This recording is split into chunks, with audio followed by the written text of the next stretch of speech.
Welcome students to channel study 24/7. Now I am with the video of general awareness question of SSC CGL 2016 9 September shift 3.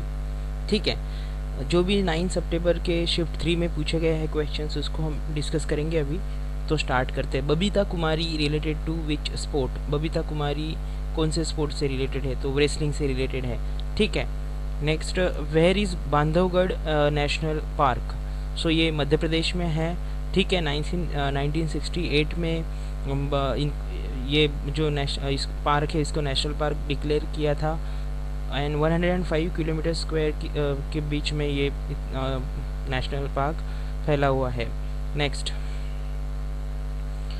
Official language of Delhi सल्तनत. देखिए दिल्ली सल्तनत जो है उसकी official language क्या थी? तो दिल्ली सल्तनत की ऑफिशियल लैंग्वेज पर्शियन थी. ऐसा क्यों हुआ था? क्योंकि उसमें ज़्यादातर लैंग्वेज स्पीकिंग वाले लोग थे और फिर डेली यूज़ में वो लैंग्वेज आती थी, इसलिए फिर वो ऑफिशियल लैंग्वेज बन गई. अब दिल्ली सल्तनत की बात आई है, क्वेश्चन आया है. सो डायनेस्टीज़ के भी क्वेश्चंस आके गए हैं पिछले शिफ्ट्स में. सो अभी आने वाली शिफ्ट्स है तो उसमें शायद हमें डायनेस्टी से क्वेश्चन मिले. तो मैंने यहाँ पे 5 डायनेस्टीज़ मेंशन की है दिल्ली सल्तनत में. देखिए दिल्ली सल्तनत में 5 जो डायनेस्टीज़ थी, जो कि सबसे पहली डायनेस्टी थी स्लेव डायनेस्टी, उसे मामलुक डायनेस्टी भी कहते हैं. 1206 से 90 के बीच में इनका राज्य था. और स्लेव डायनेस्टी के फाउंडर कौन थे? कुतुबुद्दीन ऐबक. ठीक है, वो वहाँ पे मैंने मेंशन नहीं किया, ये आप सुनिए या नोट डाउन कीजिए. स्लेव डायनेस्टी के फाउंडर कुतुबुद्दीन ऐबक. फाउंडर्स हमें पूछे जाते हैं, बहुत इंपॉर्टेंट बनता है फाउंडर्स भी ध्यान में रखना. नेक्स्ट डायनेस्टी जो आई है स्लेव डायनेस्टी के बाद वो थी खिलजी डायनेस्टी. ये 1290 से लेके 1320 तक इनका राज्य था. तो इसके फाउंडर कौन थे? तो इसके जलाउद्दीन फिरोज़ खिलजी जो थे, ये खिलजी डायनेस्टी के फाउंडर है, जलालुद्दीन फिरोज़ खिलजी. ठीक है. सो इसके बाद तुगलक डायनेस्टी आई. 1320 से 1414 तक इनका राज चला वहाँ पे. तुगलक डायनेस्टी किसने फॉर्म की? तो गयासुद्दीन तुगलक जो थे ये तुगलक डायनेस्टी के फाउंडर थे. और नेक्स्ट सैयद डायनेस्टी देखेंगे हम. सैयद डायनेस्टी जो है, सो सैयद डायनेस्टी 1414 से लेके 1400 आसपास 51, सो 1451 तक ये डायनेस्टी थी. और इसके फाउंडर थे Khizr Khan. Khizr Khan is the founder of Sayyid dynasty. And the last the Afghan Lodi dynasty, जो लोधी डायनेस्टी हम जानते हैं 1451 से लेके 1526 ये पीरियड में इनका राज्य था. और इसके फाउंडर थे लोधी डायनेस्टी के बहलोल लोधी. बहलोल लोधी जो थे ये इसके फाउंडर थे. और 1526 जिस टाइम पे फर्स्ट बैटल ऑफ पानीपत खेला हुआ था, और वहाँ से फिर मुग़ल एम्पायर का स्टार्ट हुआ है. ठीक है, ये दिल्ली सल्तनत ख़त्म होने के बाद मुग़ल एम्पायर स्टार्ट हुआ है, फिर बाबर की एंट्री होती है. तो हम जब डायनेस्टीज़ और दिल्ली सल्तनत पढ़ेंगे तब मैं उसका एक वीडियो अपलोड कर दूँगा. लेकिन अभी तक इतना ही ध्यान में रखिए आप. ठीक है, तो तब हम आगे मुग़ल एम्पायर के बारे में भी देखेंगे. नेक्स्ट, कंज्यूमर प्राइस इंडेक्स जो है ये कौन रिलीज़ करता है? तो दी सेंट्रल स्टैटिस्टिकल ऑफिस जो है गवर्नमेंट ऑफ इंडिया का, CSO, ये रिलीज़ करता है कंज्यूमर प्राइस इंडेक्स को. ठीक है. नेक्स्ट देखेंगे हम क्वेश्चन, हीटेड सब्सटेंस रिलीजेस विच रेज. जो कोई भी सब्सटेंस अगर गर्म होता है तो वो कौन से रेज को रिलीज़ करता है? तो थर्मल रेडिएशन जो होते हैं वो एक प्रकार के इलेक्ट्रोमैग्नेटिक रेडिएशन होते हैं. ठीक है. सो जो भी सब्सटेंस अगर गर्म करें हम उसे, तो वो थर्मल रेडिएशन इमिट करता है, जो एक प्रकार के इलेक्ट्रोमैग्नेटिक रेडिएशन होते हैं. ठीक है.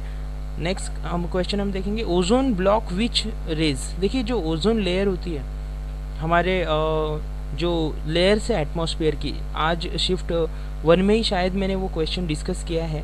9 सितंबर की जो शिफ्ट 1 के क्वेश्चन मैंने डाले उसमें लेयर पूछी गई. टॉप मोस्ट लेयर जो कौन सी है हमारी एटमॉस्फेयर की, तो वो लेयर है एक्सोस्फीयर.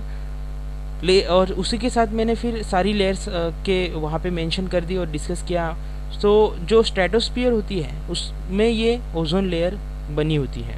ठीक है. तो जो सन से हमारे अर्थ पे जो अल्ट्रा वायोलेट रेज आते हैं तो उसको ब्लॉक करता है ये ओजोन लेयर, ठीक है। नेक्स्ट हम क्वेश्चन देखेंगे स्टार्टअप इंडिया रिलेटेड टू। देखिए स्टार्टअप इंडिया जो कैंपेन चलाया है अभी गवर्नमेंट ऑफ इंडिया ने चला रही है, तो वो किससे रिलेटेड है, तो वो इंटरप्रेन्योरशिप को बढ़ावा देने के लिए है रिलेटेड, ठीक है। सो उसमें आप ज़्यादा से ज़्यादा जॉब्स क्रिएट हो, इंटरप्रेन्योरशिप लोगों में बढ़े, ये इसका मेन हेतु है। नेक्स्ट हम देखेंगे क्वेश्चन हु लेड सेपाई म्यूटिनी। देखिए सेपाई म्यूटिनी जो थी यानी 1857 का रिवॉल्ट, उसे ही सेपाई म्यूटिनी कहा जाता है। तो ये कौन लीडर था इसके, तो देखिए जो सेपाई म्यूटिनी करने वाले जो भी हमारे क्रांतिकारी लोग थे, इन्होंने डिक्लेयर किया था बहादुर शाह जफर, ये जो बादशाह थे इनको कि ये लीडर बनेंगे हमारे। तो बहादुर शाह जफर ने लेड, लेकिन इनकी एज इतनी थी 90 के आसपास, 85 90 के आसपास इनकी एज थी, तो ये लड़ तो नहीं सकते थे। तो बख्त खान एक लीडर था इनका, तो इनके बिहाफ पे बख्त खान दिल्ली में लीड कर रहा था। तो देखिए अभी हमें सेपाई म्यूटिनी के लीडर पूछे, यानी मेन लीडर पूछे, हमें पूछा था यहाँ पे, तो बहादुर शाह जफर नाम है उनका। लेकिन हमें हर एक पार्ट में जो म्यूटिनी चली तो वहाँ पे किसने किसने लीड किया इस म्यूटिनी को, तो जैसे झांसी में रानी लक्ष्मीबाई ने लीड किया सेपाई म्यूटिनी को। रीजंस बहुत सारे थे सेपाई म्यूटिनी में, जो भी प्रिंसली स्टेट जो थे इंडिया के जो इन्वॉल्व हुए, तो इसके पीछे भी जो डॉक्ट्रिन ऑफ लैप्स था जो लॉर्ड डलहौसी ने लाया था कि आपके जो वंशज होंगे उनको हम राज्य नहीं देंगे आपके मरने के बाद। तो जो राजे महाराजे थे, ये जो इन्होंने इस 1857 के रिवॉल्ट में जो पार्टिसिपेट किया था, इसके पीछे राजे महाराजों का ये रीज़न था कि उनको डॉक्ट्रिन ऑफ लैप्स का विरोध करना था। और फिर बाकी लोग भी जो इन्वॉल्व हुए, बहुत सारे रीजंस थे, लेकिन हमें लीडर पता होने चाहिए कौन से एरिया में कौन लीड कर रहा था। तो झांसी में उत्तर प्रदेश में रानी लक्ष्मीबाई लीड कर रही थी, बिहार में कुंवर सिंह लीड कर रहे थे, मथुरा में देवी सिंह लीड कर रहे थे, मेरठ में कदम सिंह लीड कर रहे थे, फैज़ाबाद में मोहम्मद उल्लाह लीड कर रहे थे, कानपुर में नाना साहिब जो कि उत्तर प्रदेश में आता है, नाना साहिब ये कि बाजीराव पेशवा के ये सन थे, ये लीड कर रहे थे, और तात्या टोपे और अजीमुल्ला खान ये तीनों लीड कर रहे थे कानपुर में। इलाहाबाद में लियाकत अली लीड कर रहे थे, ग्वालियर में तात्या टोपे, ठीक है, हरियाणा में राव तुलाराम, संबलपुर में सुरेंद्र साई, बरेली में खान बहादुर खान, सतारा में रंगो बापूजी गुप्ते, हैदराबाद में सोनाजी पंत, कर्नाटका में मौलवी सैयद अलाउद्दीन, भीमराव मुंदरगी एंड छोटा सिंह ये